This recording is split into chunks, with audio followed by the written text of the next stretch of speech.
Why, hello there, neighbors. Peter Paul Van Camp here once again. I'd like to today read for you a brief prepared statement and follow that up with a short poem of my own composition for which I hope the brief prepared statement will have prepared you. This begins. Folks, it is not my custom, habit, nor usage, as the fellow said, to barge in on people at meal times. But I did think it worth our while to inform you that I am a living representative of one of the more prominent theatrical families to have come out of Coshocton County, Ohio, and furthermore to recite for you a short poem to which that distinction, I believe, entitles me apropos of my show business lineage. But first, my credentials. Back in 1918, my grandmother, Hazel Beatrice Denser, was conscripted by the management of the Pastime Theater in Coshocton, Ohio, to accompany the silent picture on the piano, as they used to do. It was the brand new Lillian Gish feature, which had just come to town. It was called Hearts of the World. It was a World War I feature, telling a story about a young French girl who was in love with her neighbor, a young French fellow. And then when the war broke out, the German army, of course, became involved in their lives and changed everything.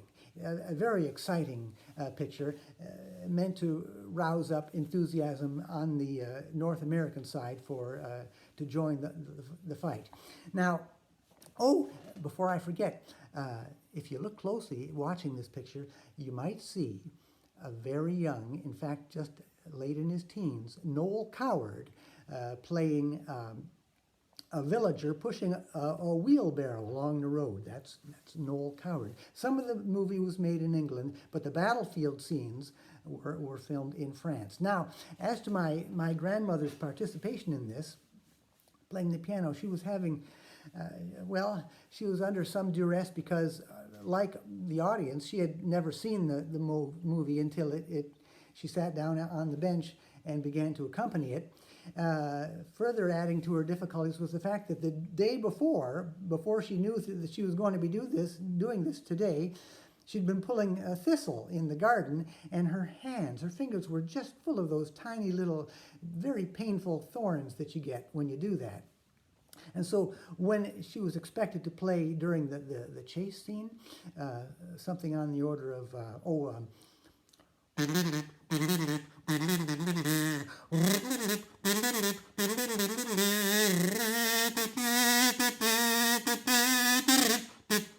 that sort of thing, why, she just couldn't do it. She was in such pain that tears were running down her cheeks. And during the battlefield scenes, the heavy bombardment, the shelling, the best she could manage was to pound on the lower notes with her fists. The audience was tittering a little bit, and the management was dismayed. And after the first show, they sent out a call to find someone who could more adequately fulfill the role as a pianist. Grandmother did play one more show before her replacement arrived. Well, she was a little disappointed, but she'd been in show business. And then, not 60 years later, in 1977, her younger sister, my great-aunt Gladys Clark, who had spent much of her adult life in San Jose, California, and came to know the Ron Howard family quite well. She used to babysit little Ronnie and even little Clint when they were just tots. Well, Ron Howard grew up and became a director, and his first feature was called Grand Theft Auto.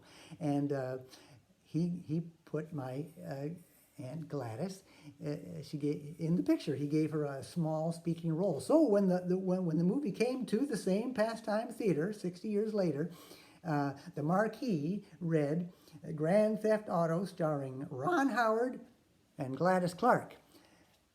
Well, my grandmother saw that marquee and she said, "Oh, for heaven's sake, she's not in that for 12 seconds." She was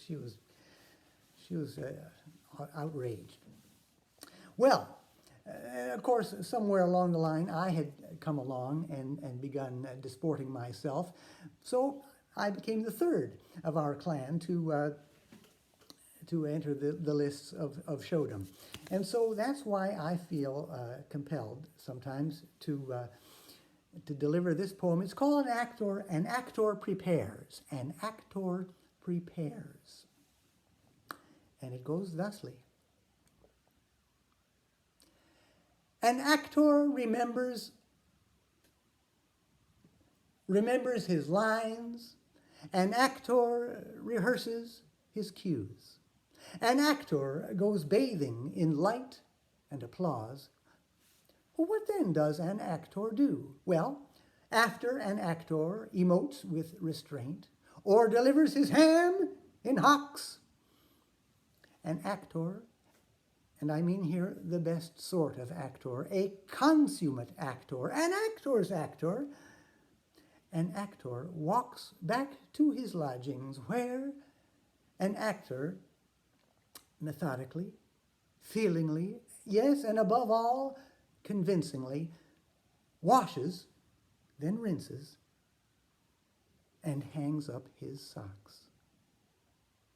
And suiting the action to the word, I shall do that very thing. I'm washing and wringing out and hanging up the very socks I have worn at many a show over my nearly 49 years in the show game. And so that's me today, Peter Paul Van Camp, just doing the laundry and staying in the family business. See you again soon.